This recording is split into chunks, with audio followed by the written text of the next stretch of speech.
స్వామీజీ ఇప్పుడు ఈ పుట్టుకమో ఏదో ఆయన కాళ్ళ దగ్గర పెట్టి అది కంకణంలాగా ధారణ చేస్తే it will become a shield to you. నిజంగా అంత పవర్ ఉంటుందా స్వామీజీ దానికి?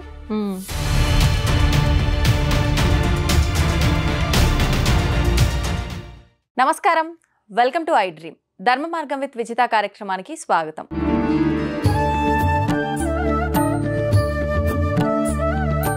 ప్రస్తుతం మనతో పాటు ఉన్నారు శ్రీ సంత్ సదానందగిరి 109 బాబా. ఇప్పుడు వారితో మాట్లాడి మరిన్ని విషయాలు తెలుసుకునే ప్రయత్నం చేద్దాం. నమస్కారం స్వామీజీ.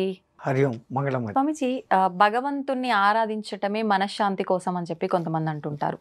కొంతమంది ఏమో కోరికలు తీరడం కోసమే ఆరాధిస్తుంటారు. కానీ భగవంతుని నమ్ముకుంటే ఖచ్చితంగా మీకు మనశ్శాంతి అనేది లభిస్తుంది. మీరు అనుకున్నవి కోరికల రూపంలో మీరు కోరుకోకపోయినా భగవంతుడు ఖచ్చితంగా నెరవేరుస్తాడు అని చెప్పి కొంతమంది చెప్తుంటారు. నిజంగా భగవంతుని నమ్మితే మనశ్శాంతి అనేది లభిస్తుందా? నమ్మితే నమ్మకపోవడం అనే ప్రశ్న లేదు. మొదలు పెట్టే ముందర ప్రార్థనతో మొదలు పెడతాం. యస్యాద్విరత వక్రాద్యాః పారిషద్యాః పరశతతం విఘ్నం నిఘ్నంతి సతతం విశ్వశ్రేణం తమాశ్రయే శరదిందు వికాసమందహాసం స్ఫురదింది వరలోచనాభిరామం అరవింద సమాన సుందరాస్యాం అరవిందాసన సుందరీం ఉపాస్మహే. నారాయణ సమారంభం వ్యాసశంకర మధ్యమాం అస్మదాచార్య పర్యంతరాం వందే గురు పరంపరాం.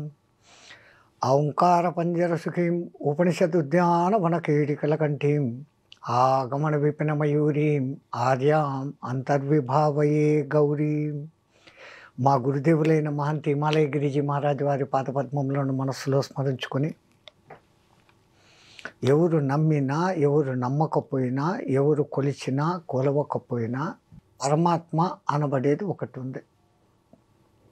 దానికి విశ్వశక్తి అని ఒకడు పేరు పెట్టవచ్చు, అమ్మవారు అని ఒకడు పేరు పెట్టచ్చు, నారాయణుడు అని, శివుడు అని, అల్లా అని, జీసస్ అని. మన ఉన్న నాలెడ్జ్తో ఆయనకు ఆ పేర్లు పెట్టి పిలుస్తున్నామే కానీ అది నిరాకారము, నిర్వికల్పము, నిశ్చలము ఒకటి ఉంది. అది సృష్టించినాక నీ కర్మను బట్టి నువ్వు చేసేదాన్ని బట్టి నువ్వే ఫలితాలు పొందుతావు. నీకు నేను ఏమి ఇవ్వాలో నేను అది ఇస్తాను అని ఆయన ఇస్తూనే ఉంటాడు. అడిగితే దొరికేది కొంచెం, అడగకుండా అంటే వాళ్ళు ఏమి ఇవ్వాలనో అది ఇస్తారు.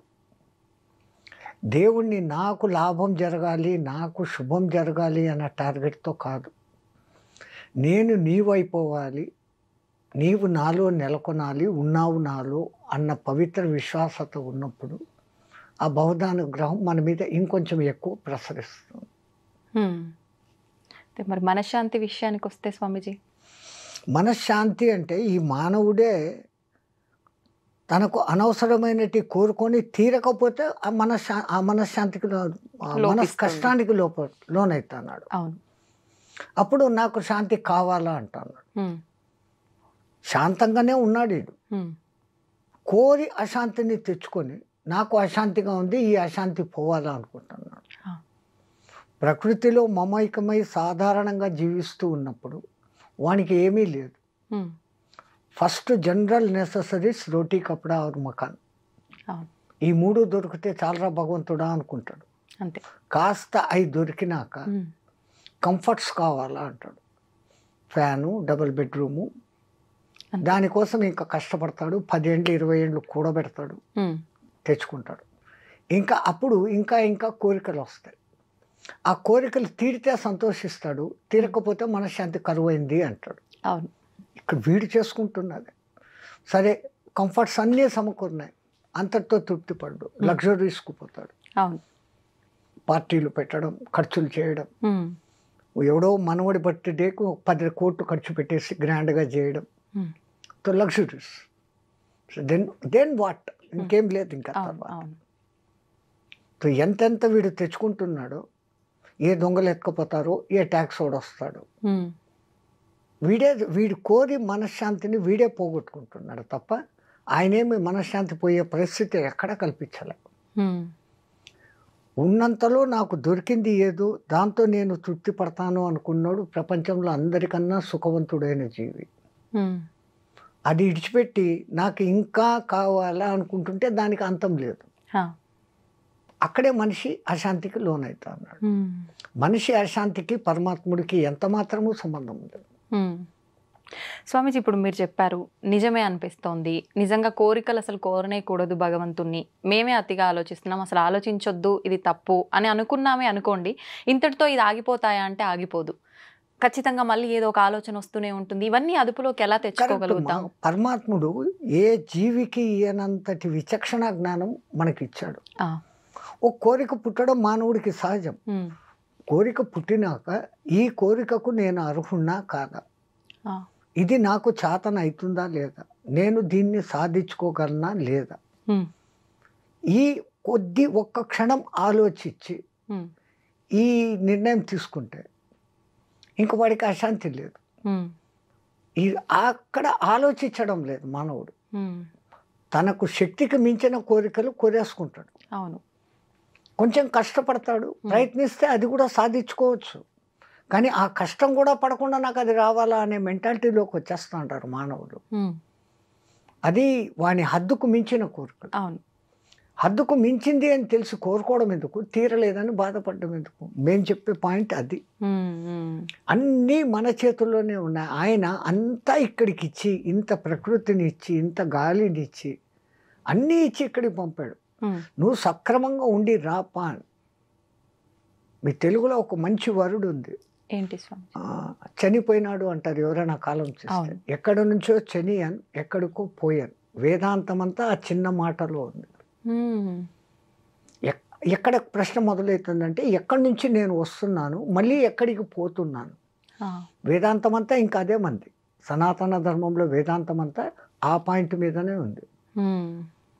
ఇంకా మానవ ఋషులు ద్రష్టలు స్వర్గం ఉంది, నరకం ఉంది, ఇక్కడ మనం తప్పులు చేస్తే నరకంలో బాధలు పడతాం, మంచి చేస్తే సుఖంగా ఉంటాము. ఇవన్నీ ఈ స్వర్గ సుఖాలు నరక కష్టాలు రెండు కూడా అతీతమైంది. మళ్ళీ అసలు ఈ జన్మ అనేది లేని జన్మరాహిత్య స్థితికి పోవాలా అని వాళ్ళు ఆ కాలం నుంచి మనకు బోధించుకుని వస్తాడు. రాహిత్య స్థితి అంటే మోక్షమేనా స్వామిజీ? ఎలా సాధ్యపడుతుంది అది మానవులకి? మోక్షము అంటే న్యాయంగా చెప్పాలంటే విడుదల. దేని నుంచి విడుదల? నువ్వే ఏర్పాటు చేసుకున్న పంజరం నుంచి నువ్వు విడుదల. ఒక తమాషా కథ ఉంది. ఎవరో ఒక ధనికుడు అట్లా షాపింగ్ అని పోతా ఉంటే పెద్ద చిలకలు అమ్మే షాప్ వచ్చింది. అక్కడ ఒక చిలక ఈయనకు భలే నచ్చింది. ఆ కోరిన డబ్బులు ఇచ్చి దాన్ని ఇంటికి తెచ్చుకున్నాడు. మామూలుగా పండ్లు పెట్టకుండా పిస్తా బాదములు పెడుతూ దాని మాటలు వింటూ ఆనందించేవాడు.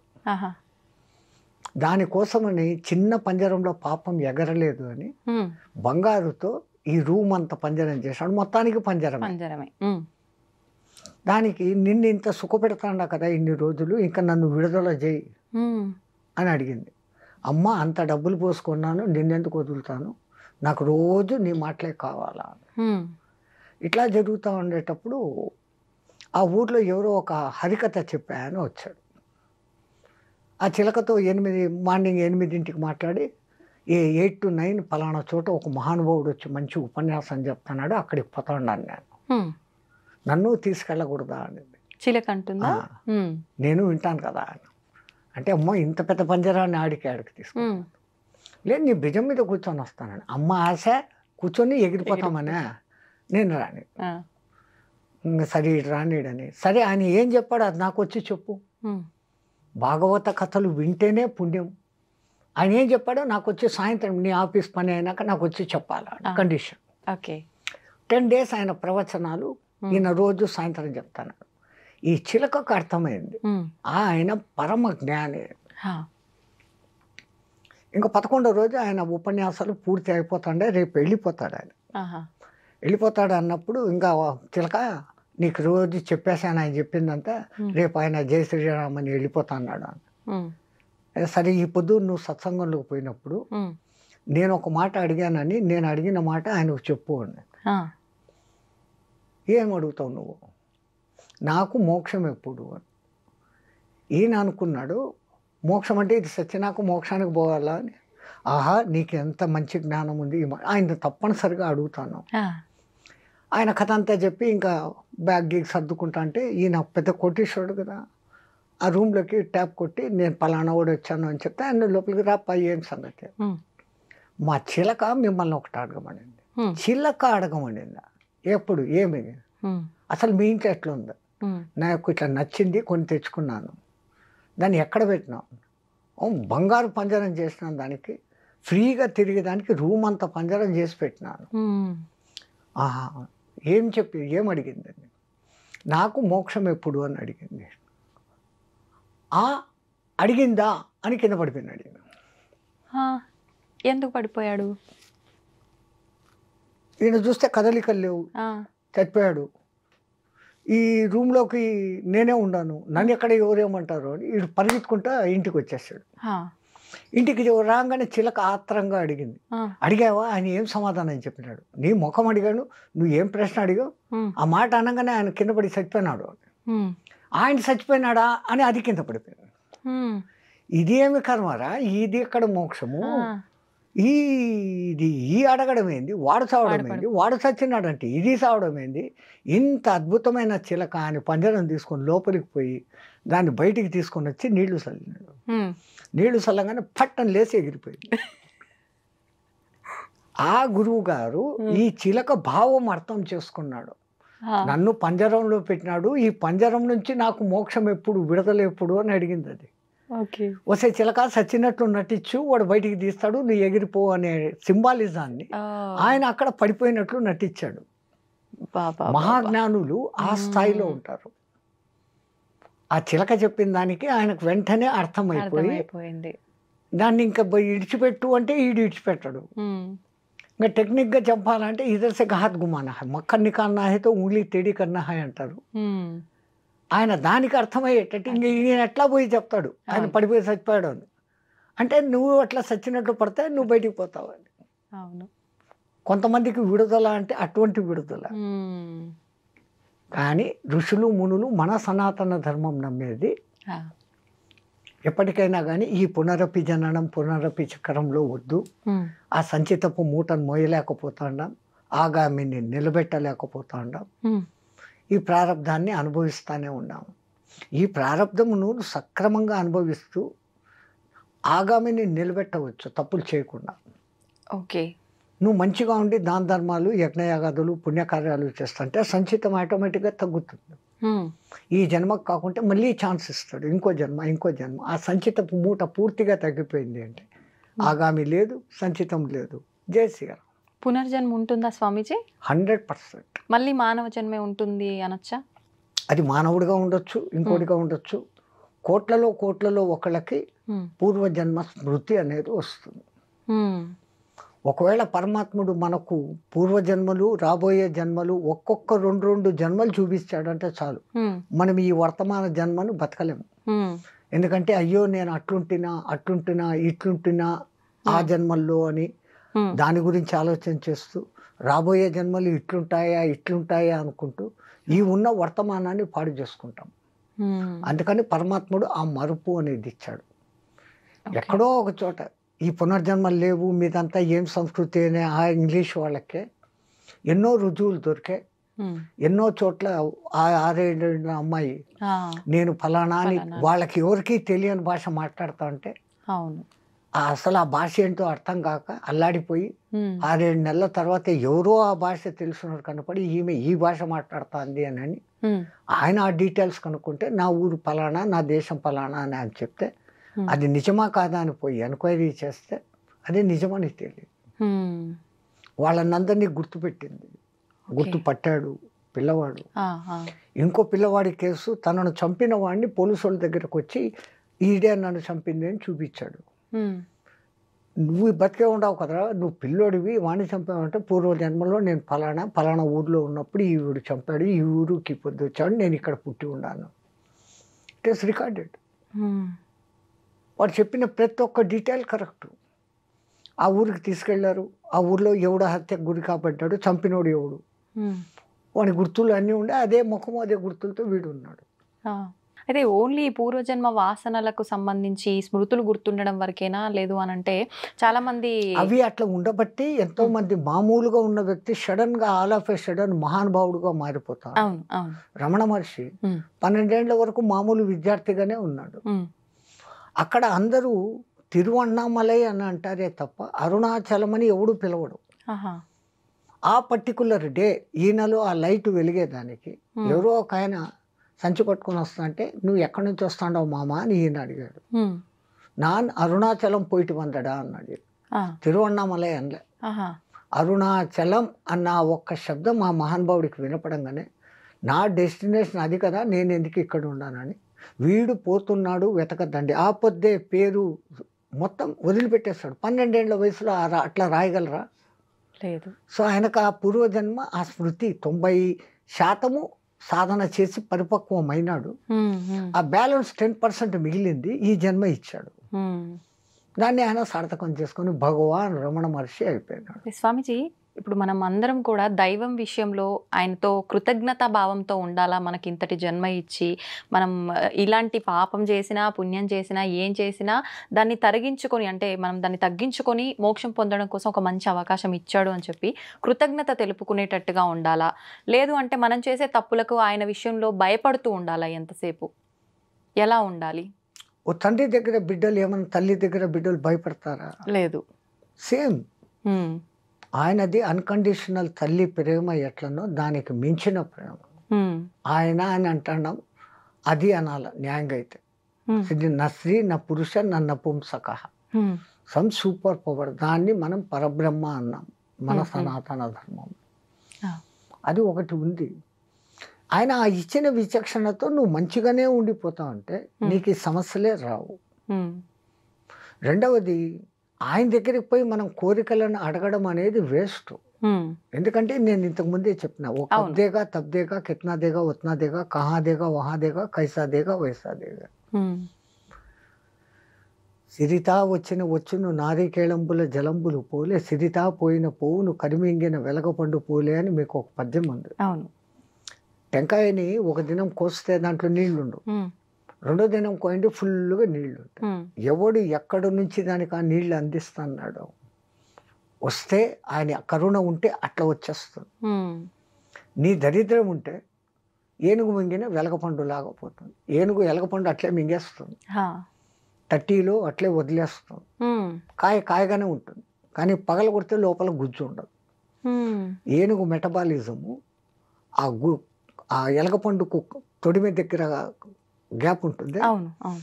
ఆ తన పట్టులో జరిగే ఒక ఒత్తిడితో ఆ వేడికి హ్మ్. ఆ లోపల గుజ్జు ఆ తొడిమెను పుష్ చేసేసుకొని బయటకు వచ్చేస్తుందా? కాయగా ఓహ్! అది అట్లా. ఓకే. హుహుహు. స్వామీజీ, ఇప్పుడు అసలు కోరికలు లేని స్థితే ఉండాలి అని చెప్పన్నాము. మనం చేసుకున్న సంచిత కర్మలు ఇవన్నీ కూడా తొలగించుకునే అవకాశం మన చేతిలో ఉంది అనుకున్నాము. కానీ ప్రస్తుత రోజుల్లో ప్రతి ఒక్కరు మనం ఇలాంటివి ఎన్ని మాట్లాడుకున్నా కూడా ఈ కర్మ లేదు, ఏమీ లేదు, ఇవన్నీ ఏది లేదు అని చెప్పి డబ్బు వెనకాలే పరిగెడుతున్నారు. ఎంతసేపు మనం ఎంత సంపాదించాము, ఎంత కూడబెట్టుకున్నాము అనేదే తప్ప ఇది ఏ మార్గంలో సంపాదిస్తున్నాము అనే ఆలోచన చాలా మందిలో లేదు. నిజంగా ఇలా దుర్మార్గంగా సంపాదించే వాళ్ళు దైవానికి భయపడుతూ ఉండాలి అంటారా? మనం వాళ్ళను భయపడుతూ ఉండు అని చెప్పాల్సిన పని కూడా లేదు. హ్మ్. మొన్న ఒకసారి కర్తాల్లో స్వామినారాయణ అధ్యక్షుల వారు వచ్చారు అక్కడికి. స్వామినారాయణ సంస్థ చాలా పెద్దది. ఆ అధ్యక్షుల వారు ఏదో పని మీద పోతూ హైదరాబాద్లో వీళ్ళ పిలుపుని ఆహ్వానించి వచ్చారు. హ్మ్. ఆయన వచ్చి రాగానే ఆయన హిందీలో చెప్తూ ఉంటే వేరే వాళ్ళు ట్రాన్స్లేట్ తెలుగులోకి చేశారు. హ్మ్. మీలో ఎవరైనా పోయేటప్పుడు ₹1 తీసుకొని పోతారా, వాళ్ళు చేతులు ఎత్తండి అన్నాడు. హ్మ్. 30-40 వేల మంది కూర్చొని ఉన్నారు, ఒక్కడు చేయి పైకెత్తాలి. హ్మ్. సో ఎవరిబడి నోస్ పోయేటప్పుడు మనము ఏమి తీసుకెళ్ళం. వచ్చేటది మీ తెలుగులో ఉంది, వచ్చేటప్పుడు పుట్టినప్పుడు బట్ట కట్టలేదు, పోయేటప్పుడు వెంట రాదు అని ఎవడో సినిమా పాట పాడతాడు. అవును. తో ఆ మహాత్మ లేఖరు కూర్చున్నాయా, మనం చేతిలో తీసుకుని ఏమీ రాలేదు, హ్మ్. ఇట్లా చేతులు పట్టుకొని వచ్చినాం, హ్మ్. మూసిన చేతులతో వచ్చాం, చేతులు తెచ్చని మొదలు పెట్టాం, పోయేటప్పుడు ఉత్త చేతులతోనే పోతాను. హ్మ్. అలెగ్జాండర్ 3 వంతుల భూమినంతా ఆక్రమించుకున్న మహానుభావుడు ఆఖరికి భారతదేశం వచ్చినాక ఈ సంస్కృతి తెలిసింది ఆయనకు. ఎట్లా తెలిసింది? ఎవరో ఇద్దరు కొట్లాడుకుంటున్నారు ఈయన టెంట్ బయట కొంచెం దూరంలో. తన సైన్య అధ్యక్షుడిని పిలిచి దేనికి రావులు కొట్లాడుకుంటున్నారు కనుక్కొని రా అన్న. వీళ్ళు పోయి ఒకనికి భూమి అమ్మాడంట. ఈ భూమి కొనుక్కున్నాడు దున్నుతూ ఉంటే లంక మీద దొరికినాయంట. ఆహా, డబ్బు కోసం కొట్లాడుకుంటున్నారు. ఎవరో అందరూ భారతదేశం అంటే ఏమో ఏమో గొప్పదని మా గురువు గారు అరిస్టాటిల్ చెప్పారు. ఇంతేనా ఇక్కడ వాళ్ళు అన్న. అయ్యా నేను చెప్పేది పూర్తిగా విను. వాళ్ళు ఎందుకు కొట్టుకుంటున్నారో తెలుసునా అన్న. ఇది నాది కాదు నీది, నీది కాదు నాది అని కొట్టుకుంటున్నారు. నువ్వు నాకు భూమి మాత్రమే అమ్మావు, భూమిలో నిధి నాకు దొరికింది, ఇది నాకు సంబంధం లేదు. ఒకప్పుడు నువ్వు యజమానివి, మీ తాత ముత్తాలు ఎవరో నీకోసం అని పెట్టినారు అక్కడ, అది నీకు చెందాలా, నువ్వు తీసుకోవాలి. లేదు నీకు అమ్మేశాను కదా, భూమిని అమ్మినానంటే భూమి పైది భూమి లోపలిది అంతా నీకే, నేనెందుకు తీసుకుంటాను, తీసుకోను అని కొట్లాడుతూ అన్నారు. ఆ ధర్మ సూక్ష్మం ఎరిగిన వాళ్ళు ఇద్దరు అయ్యేవాళ్ళు అంటే ఇంత ధర్మం ఆచరించే ఈ భారతదేశాన్ని ఇంకా నేను ఆక్రమించలేను అని వెనక్కు పోతూ జ్ఞానం వచ్చేసింది. చచ్చిపోయేటప్పుడు వీలరామ రాస్తాడు, నేను చనిపోయినాక నా కఫిన్ నుంచి నా చేతులు రెండు బయట పెట్టి ఊరేగిస్తూ తీసుకెళ్ళి నన్ను దఫన్ చేయండి అన్నాడు. జనాలందరూ ఇది శాస్త్ర విరుద్ధము, శవం చేతులు బయటికి పెట్టడం ఏంటి, కణాలు పెట్టి, అసలు మా గురువు గారికి బుద్ధి ఉందా, ఆయనే ఎట్లా ఒప్పుకున్నాడు అని కొంతమంది జ్ఞానులు ఆయన దగ్గరికి పోయారు.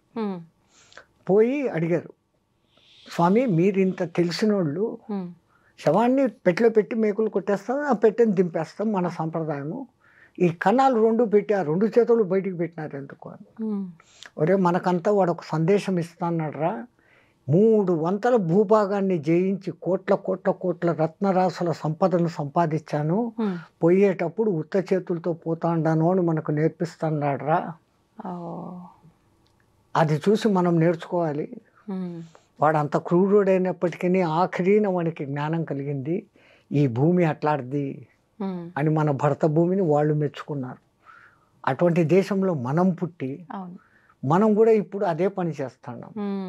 డబ్బు డబ్బు డబ్బు, గబ్బు గబ్బు గబ్బు. ఒకప్పుడు గుండె డబ్బు డబ్బు డబ్బు డబ్బు అని కొట్టుకునేది, ఇప్పుడు డబ్బు డబ్బు అని కొట్టుకుంటాను. అవును స్వామీజీ, ఇప్పుడు ఈ పుట్టుక మరణం రెండు కూడా భగవంతుడి సృష్టి. ఆయన సృష్టించిన ఈ సృష్టినే మనిషి పుట్టినా సరే చనిపోయినా సరే కొన్ని రోజుల పాటు అది మైలా అని చెప్పి మనం ఏ కార్యక్రమాలు పడితే ఆ కార్యక్రమాలు చేయకూడదని చెప్పి ఇలాంటి కొన్ని కండిషన్స్ ఉన్నాయి. ఇవన్నీ ఎందుకంటారు? అసలు మనిషి చనిపోయిన వెంటనే తల దగ్గర దీపం పెట్టమంటారు. అక్కడి నుంచి మొదలవుతున్నాయి కార్యక్రమాలు. వాడు చచ్చిన తర్వాత వాడి పేరు పెట్టి పిలవరు. బాడీని తీసుకుపోతాం తొందరగా, ఎత్తేయండి సాయంత్రం అవుతుంది. ఆ కాలంలో చనిపోయినాడు అంటే రాత్రి సూర్యాస్తమయ్యేంత లోపల దహనమో ఖననమో వాళ్ళ సాంప్రదాయం ఏదో అది చేసేసేవాడు. ఇప్పుడు మీకు ఈ ఐసు టెక్నాలజీలు వచ్చినాక బాక్సులో పెట్టి ఆ చచ్చినోడికి కూడా మనశ్శాంతి లేకుండా, చచ్చినోడికి కూడా మనశ్శాంతి లేదు, ఆ ఐసులో పెట్టి ఉబ్బిపోయేంత వరకు 5-6 రోజులు పెట్టి ఎవడో రావాలా ఎవడో చూడాలా అని చేస్తాడు. ఇన్నాళ్ళు ఈ చిలకల ఈ పంజరంలో ఉండింది, దానికి ఆ మర్యాద ఇయ్యాలా అనేది మర్చిపోతా అన్నారు.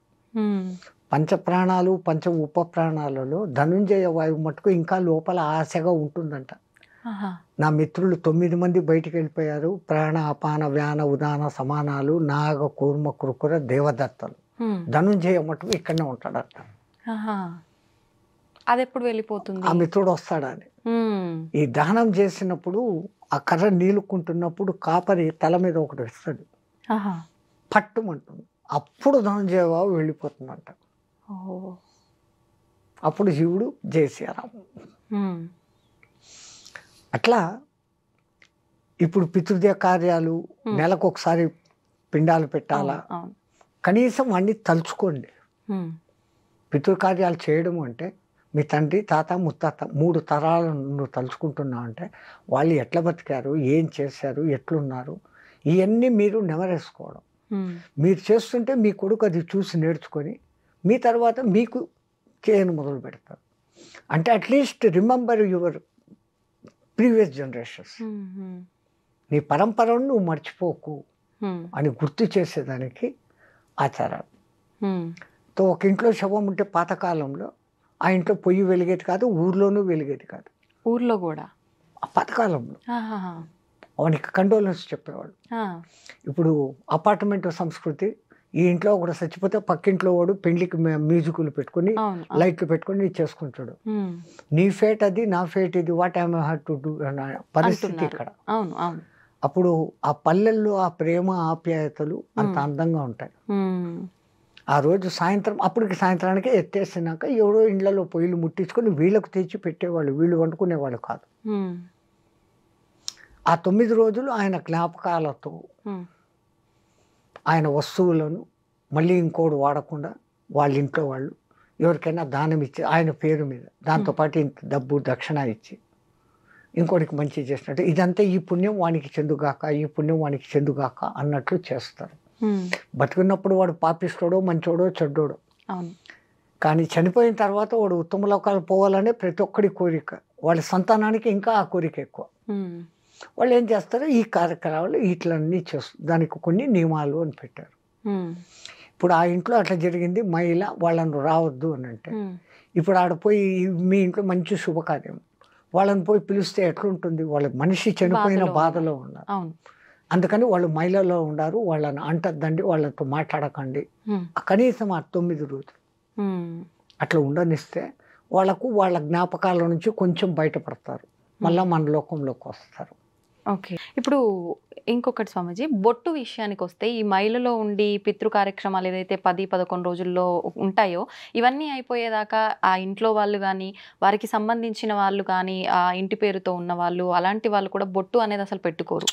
ఎందుకని అలా? అది తప్పు. అది ఎవడో మధ్యంతలో వచ్చిన శాస్త్రాలు. ఇంట్లో దీపమే పెట్టకూడదు, సంవత్సరం దాకా దీపం పెట్ట గుళ్ళకు పోకూడదు. అవును, మన వేద శాస్త్రంలో ఈ రూల్స్ లేవు. ఈ మధ్యలో వీళ్ళు కొన్ని కల్పించుకొని వీళ్ళు డబ్బులు గుంజేదానికి, నువ్వు ఆ తప్పు చేసినావు, బొట్టు పెట్టేసుకున్నావు, దానికి ఇంత కర్మ చేయాలా, ఇంతి. పెళ్ళి అయితే వాడు కట్టేది కాలుకు మెట్టలు తొడుగుతాడు, మెళ్ళో ఒక తాడేస్తాడు. దానికి ముందు పుట్టినప్పటి నుంచి నువ్వు పూలు పెట్టుకుంటా ఉండవు, బొట్టు పెట్టుకుంటా ఉండవు, అలంకరించుకుంటా ఉండవు, రంగు వస్త్రాలు వేసుకుంటా ఉండవు.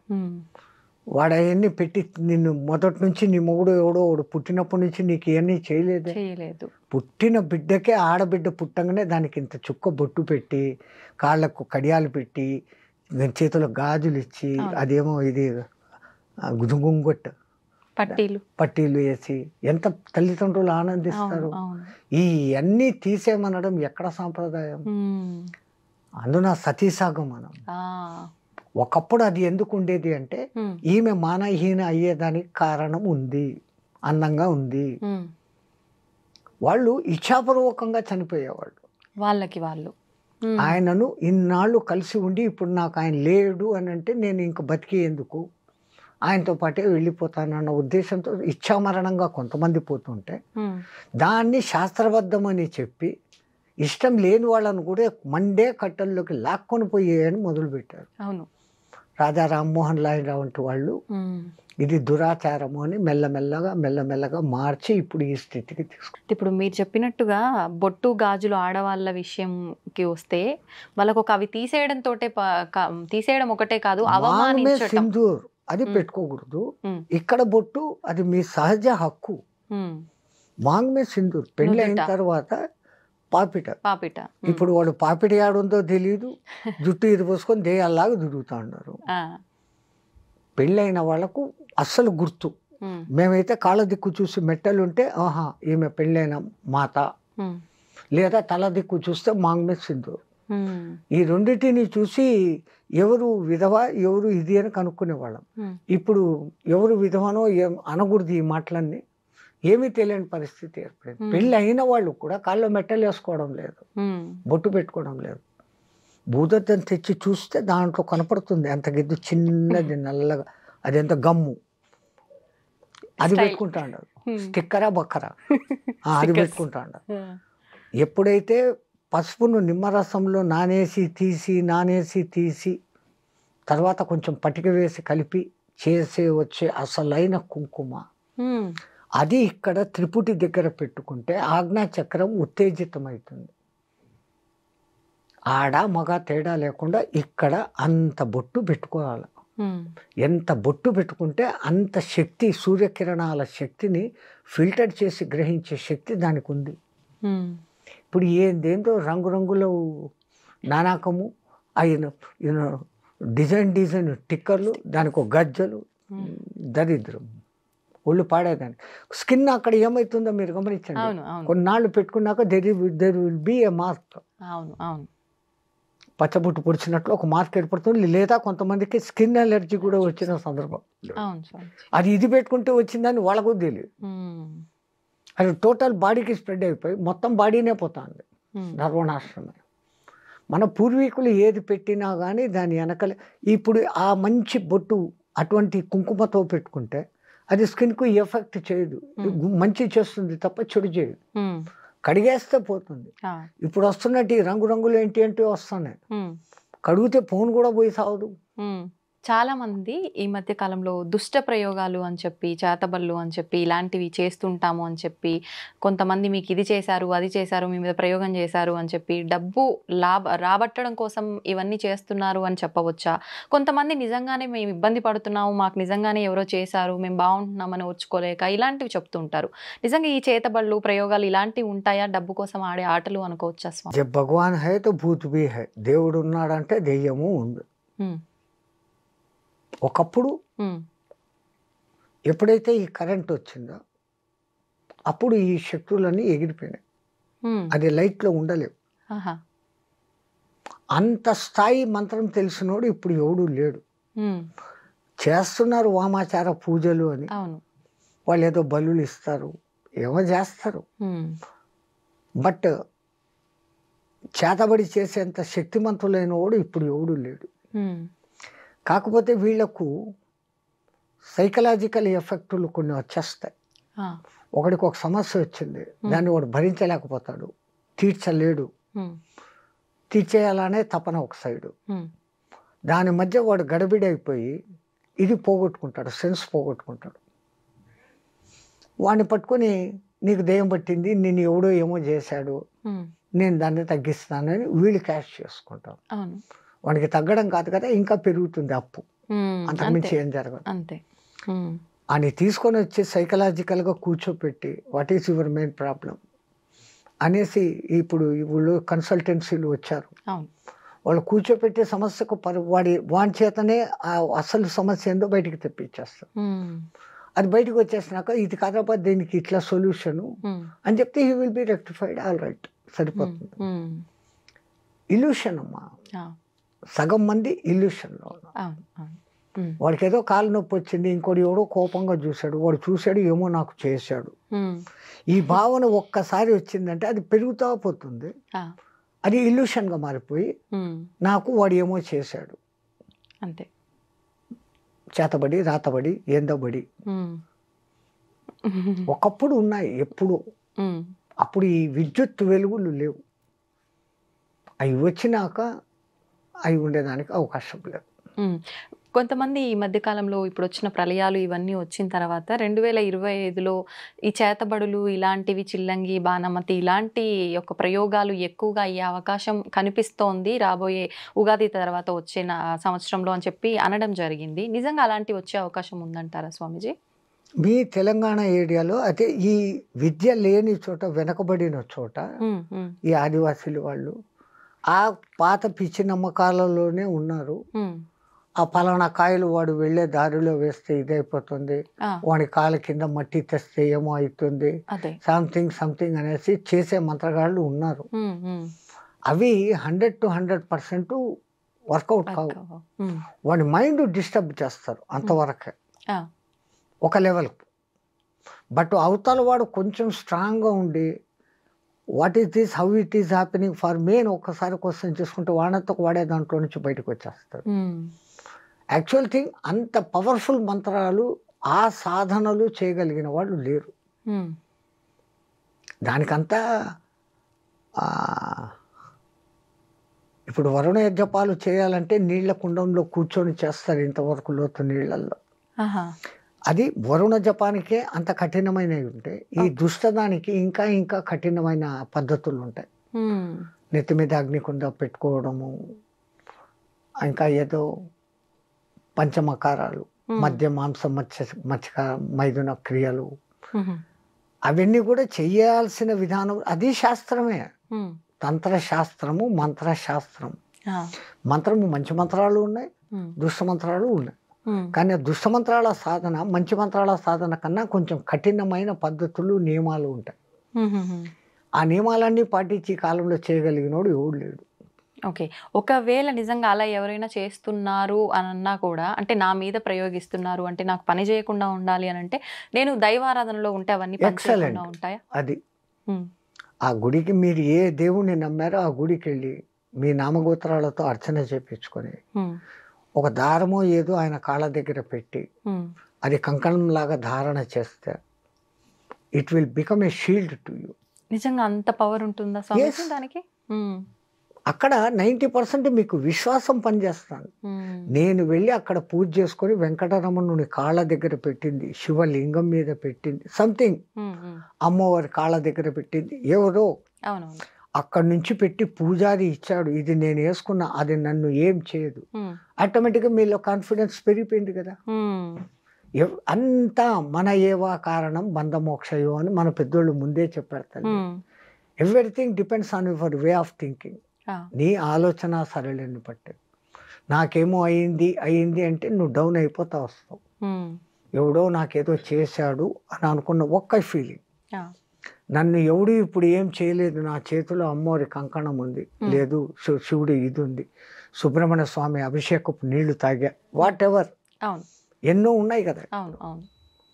లేదు పళని ప్రసాదం తిన్నా, అద్భుతమైన పళని ప్రసాదం, రేకు డబ్బాలో ఇస్తాడు వాడు, ఎన్నాళ్ళైనా అది చెడదు.